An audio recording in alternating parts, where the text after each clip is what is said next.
San Francisco முதலீட்டாளர்களுடைய மாநாட்டில் பங்கேற்பதிலே நான் பெருமைப்படுகிறேன், மகிழ்ச்சி அடைகிறேன். உலகின் மிகப்பெரிய மதிப்புமிக்க பெருமை அமெரிக்காவுக்கு உண்டு என்பது அனைவராலும் ஏற்றுக்கொள்ளப்பட்டிருக்கக்கூடிய உண்மை. அப்படிப்பட்ட அமெரிக்காவுக்கு நான் வந்திருப்பதை பெருமையாக கருதுகிறேன்.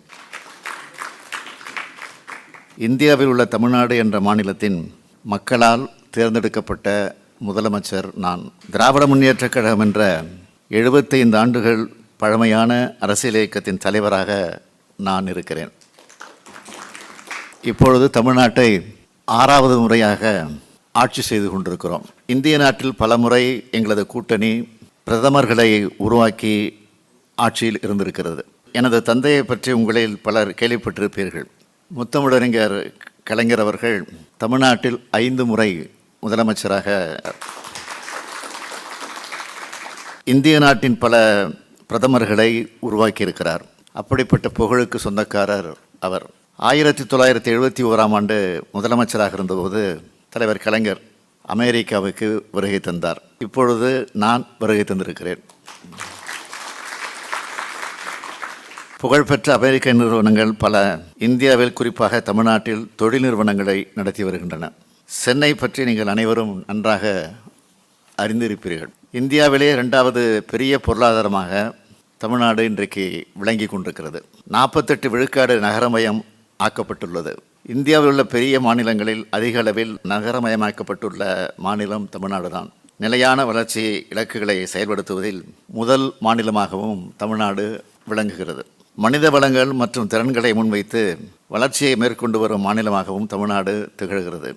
இந்தியாவின் முன்னணி உயர்கல்வி நிறுவனங்களில் கிட்டத்தட்ட 20 விழுக்காடு தமிழ்நாட்டில் உள்ளது. இந்தியாவின் தேசிய சராசரியை விட 2 மடங்கு அதிகமாக உயர்கல்வியில் மாணவர்கள் சேரும் விகிதத்தை 48% கொண்ட மாநிலம் தமிழ்நாடு. இந்தியாவில் உள்ள தொழிற்சாலைகளில் பணிபுரியும் பெண்களில் சுமார் 45% பேர் தமிழ்நாட்டை சார்ந்தவர்கள் என்பது குறிப்பிடத்தக்கது. தெற்கு ஆசியாவிலேயே சுகாதார சுற்றுலாவில் முன்னணி மாநிலமாகவும் தமிழ்நாடு திகழ்ந்து கொண்டிருக்கிறது. இத்தகைய வளர்ச்சி மிகுந்த மாநிலமான தமிழ்நாட்டுக்கு தொழில் துவங்க வருமாறு உங்களை எல்லாம் அழைப்பதற்காகத்தான் நான் இங்கே வருகை தந்திருக்கிறேன். தமிழ்நாட்டுக்கும் அமெரிக்காவுக்கும் தொழில் ரீதியான உறவு எப்பொழுதுமே பலமாக இருந்து வந்துள்ளது. 300க்கும் மேற்பட்ட அமெரிக்க நிறுவனங்கள் தமிழ்நாட்டில் தங்கள் திட்டத்தினை நிறுவியுள்ளன. சேவைகள் சேவை மையங்கள், உலகளாவிய திறன் மையங்கள், உற்பத்தி, ஆராய்ச்சி மேம்பாடு உட்பட பல்வேறு துறைகளில் தமிழ்நாட்டில் மேற்கொண்டிருக்கிறார்கள். இதை தமிழ்நாட்டினுடைய தொழில் வளர்ச்சிக்கான ஒரு அங்கீகாரமாகவே நான் கருதுகிறேன். Cognizant, Ford, Caterpillar, Flextronics, Sanmina, Visteon, HP, Applied Materials, General Electric, UPS, Pfizer, Honeywell, PayPal, Qualcomm போன்ற பெரும் நிறுவனங்கள் தங்களது உற்பத்தி திட்டங்களை தமிழ்நாட்டில் நிறுவியுள்ளன. இந்த வரிசையில் இன்னும் பல நிறுவனங்கள் தமிழ்நாட்டுக்கு வர வேண்டும். ஏற்கனவே தொழில் தொடங்கியுள்ள நிறுவனங்களும் தங்கள் தொழிலை இன்னும் விரிவுபடுத்த வேண்டும் என்று கேட்டுக்கொள்கிறேன். உங்களது ஒவ்வொரு நிறுவனமும் ஒவ்வொரு விதத்தில் சிறந்தது. எனவே உங்கள் ஒவ்வொருவரையும் மிக முக்கியமாக நான் கருதுகிறேன். சான் பிரான்சிஸ்கோ பே மற்றும் கலிஃபோர்னியாவில் இருந்து எங்களது அழைப்பை ஏற்று மதித்து இங்கு திரளாக குழுமி இருக்கக்கூடிய முதலீட்டாளர்களை நான் அன்புடன் வரவேற்கவும் கடமைப்பட்டிருக்கிறேன். சான் பிரான்சிஸ்கோ பே பகுதி, குறிப்பாக சிலிகான் வேலி தொழில்நுட்பத்துறையின் வளர்ச்சிக்கு பெயர் பெற்ற பகுதி என்பது உலகம் அறிந்த உண்மை. தமிழ்நாட்டின் முன்னேற்ற பயணத்தில் பதிலளிக்கக்கூடிய துறைகளை பற்றி விவாதிக்க அமெரிக்காவில் உள்ள பெருந்திட்டங்களின் தலைவர்களை ஒரு பொது மேடைகளை கொண்டு வருவதே இந்த மாநாட்டினுடைய முக்கிய குறிக்கோள்.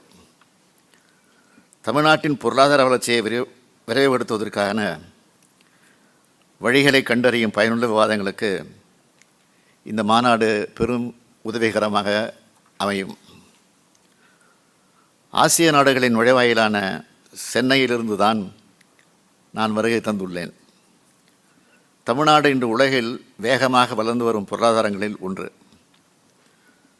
39,000க்கும் மேலான தொழிற்சாலைகள், 2.6 மில்லியன் அளவிற்கு தொழிற்சாலைகளில் பணிபுரியும் பணியாளர்கள் என்ற அளவில் அகில இந்திய அளவில் முதலிடம் வகிக்கும் மாநிலமாக தமிழ்நாடு விளங்குகிறது. இந்தியாவின் மொத்த உள்நாட்டு உற்பத்தியில் தமிழ்நாட்டின் பங்கு அதிக அளவில் உள்ளது. மின்னணுவியல், மோட்டார் வாகனம் அண்ட் மோட்டார் வாகன உதிரி பாகங்கள், ஜவுளி மற்றும் ஆடைகள் ஆகிய பொருட்களின் ஏற்றுமதியில் இந்தியாவிலேயே முதல் மாநிலமாக விளங்குகிறது. ஏற்றுமதி தயார்நிலை குறியீட்டிலும் தமிழ்நாடு முதலிடம் வகிக்கிறது. சேவைகள் ஏற்றுமதியில் 2ஆம் இடம் வகிக்கிறது. தமிழ்நாட்டில் ஏற்கனவே சிறந்து விளங்கும் அறிவுசார் வளர்ச்சியை மேலும் மேம்படுத்தும் வகையில் சமீபத்தில் இந்தியாவிலேயே முதல் முறையாக செயற்கை நுண்ணறிவு மையம் சமீபத்தில் சென்னையில் துவக்கி வைக்கப்பட்டது. இதன் மூலம் இத்துறையின் எதிர்கால வளர்ச்சி மேலும் மேம்படும் என்று நான் உறுதியாக நம்புகிறேன். நவீன உள்கட்டமைப்பு, ஏராளமான வளங்கள் மற்றும் திறன்மிகு பணியாளர்களால் உலக முதலீட்டாளர்கள் வெகுவாக ஈர்க்கப்படுகிறார்கள்.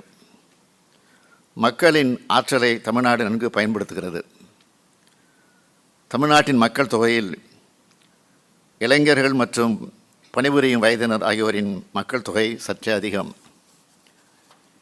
இது எதிர்கால வளர்ச்சிக்கு ஒரு தனித்துவமான நன்மையை வழங்குகிறது. எனினும் அதற்கேற்றவாறு வேலைவாய்ப்புகளை உருவாக்குவது எங்களுடைய இலக்கு. இதன் பொருட்டு பல்வேறு முன்முயற்சிகளை நாங்கள் மேற்கொண்டு வருகிறோம். 2030ஆம் ஆண்டுக்குள் தமிழ்நாட்டை $1 டிரில்லியன் அமெரிக்க டாலர் பொருளாதாரமாக மாற்ற வேண்டும் என்பது எங்களுடைய லட்சிய இலக்கு.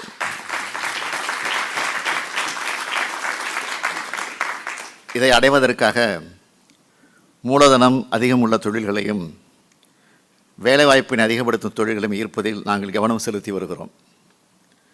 இவ்வாறான இருமுனை முயற்சி தற்போது சாதகமான பலன்களை அளித்து வருகிறது.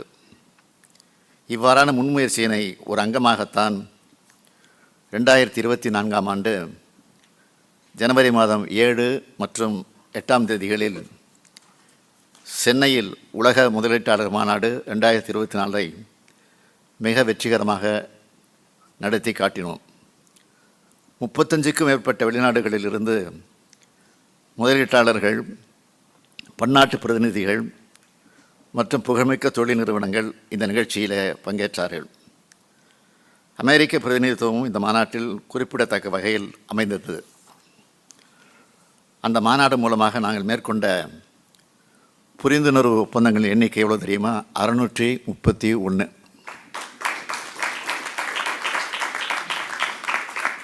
ஈர்க்கப்பட்ட முதலீடுகளின் மதிப்பு $80 பில்லியன் அமெரிக்க டாலர்கள். இதன் மூலமாக 1.4 மில்லியன் பேருக்கு நேரடியாகவும் 1.2 மில்லியன் பேருக்கு மறைமுகமாகவும் வேலைவாய்ப்பும் கிடைக்கும். இந்த பிரம்மாண்டமான நிகழ்வின் மூலம் உலக முதலீட்டாளர்களுக்கு தமிழ்நாட்டின் மேல் உள்ள நம்பிக்கையை உலகத்திற்கு நாங்கள் எடுத்து காட்டினோம். மொத்தமாக சொல்ல வேண்டுமென்றால் கடந்த 3 ஆண்டுகளில் 3.1 மில்லியன் பேருக்கு நேரடி மற்றும் மறைமுக வேலைவாய்ப்பை உருவாக்கும் வகையில் கிட்டத்தட்ட 120.48 பில்லியன் அமெரிக்க டாலர் முதலீடுகளை ஈர்த்திருக்கிறோம். ஆயிரக்கணக்கான இளைஞர்கள் மற்றும் பெண்களுக்கு அவர்கள் வசிக்கும் பகுதிக்கு அருகிலேயே வேலைவாய்ப்புகள் பெருமளவில் உருவாக்கப்பட்டிருக்கிறது. இதன் மூலம் மாநிலத்தின் அனைத்து பகுதிகளும் சமமான அளவில் உறுதியாக சமூக பொருளாதார வளர்ச்சி பெற்று வருகிறது. இவ்வாறு ஈர்க்கப்பட்ட முதலீடுகளில் அமெரிக்க நிறுவனங்களின் முதலீடுகளும் பெருமளவில் உள்ளது என்பதையும் நான் உங்களுடன் மிகவும் மகிழ்ச்சியுடன் பகிர்ந்து கொள்கிறேன். இந்தியா, அமெரிக்கா ஆகிய நாடுகளுக்கு இடையேயான பொருளாதார உறவுகள் சமீப காலங்களில் மிக பெரும் எழுச்சி கண்டுள்ளது. இந்திய சந்தைக்குள் நுழையும் அமெரிக்க நிறுவனங்களின் எண்ணிக்கை தொடர்ந்து அதிகரித்து வருகிறது. தெற்கு ஆசியாவிலேயே முதலீடுகளை ஈர்த்திட உகந்த மாநிலமாக விளங்கும் தமிழ்நாட்டில் எண்ணற்ற அமெரிக்க நிறுவனங்கள் தங்கள் திட்டங்களை இங்கு நிறுவியுள்ளார்கள். இன்னும் பல நிறுவனங்களும் பேச்சுவார்த்தைகள் மேற்கொள்ளப்பட்டு வருகிறது. இதற்கு தேவையான பல்வேறு தொழில் கொள்கைகளையும் சிறப்பு ஊக்குவிப்பு திட்டங்களையும் நாங்கள் வெளியிட்டிருக்கிறோம். மின்னணுவியல் கொள்கை, நிதிநுட்ப கொள்கை, ஏற்றுமதி மேம்பாட்டுக் கொள்கை, ஆராய்ச்சி அண்ட் மேம்பாட்டுக் கொள்கை, ஒவ்வொரு திட்டத்திற்கும் தேவைப்படும் அனுமதிகளை விரைவாகவும் எளிதாகவும் பெற்றிடும் வகையில் ஒற்றைச்சாளர இணையதளத்தை ஏற்படுத்தியிருக்கிறோம். இதன் மூலம் முதலீட்டாளர்கள் தங்கள் திட்டத்திற்கு தேவையான அனுமதிகளை ஆன்லைனிலே பெற்றுக்கொள்ள முடியும்.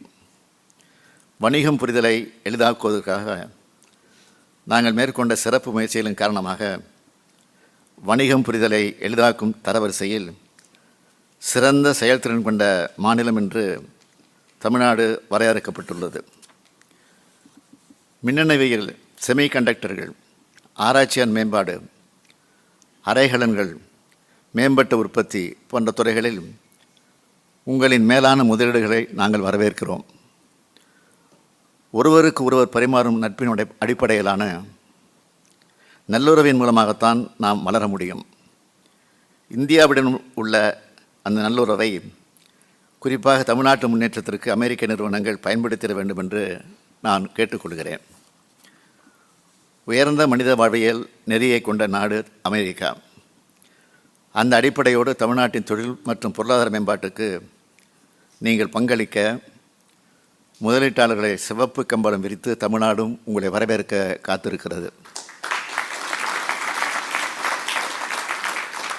எங்களின் அரசு பயணம் பெரும் வெற்றி பெற உறுதுணையாக நின்ற சான் பிரான்சிஸ்கோ துணை தூதர் டாக்டர் ஸ்ரீஹர் ரெட்டி அவர்களுக்கும் அவரது குழுவினை சார்ந்த அனைத்து தூதரக அதிகாரிகளுக்கும், இதெல்லாம் ஒருங்கிணைத்த திரு கௌரவ் வர்மா அவர்களுக்கும், லேலா கண்ணப்பன் அவர்களுக்கும், என் ரங்கசாமி அவர்களுக்கும் என்னுடைய நெஞ்சார்ந்த நன்றியை தெரிவித்துக் கொள்ள விரும்புகிறேன்.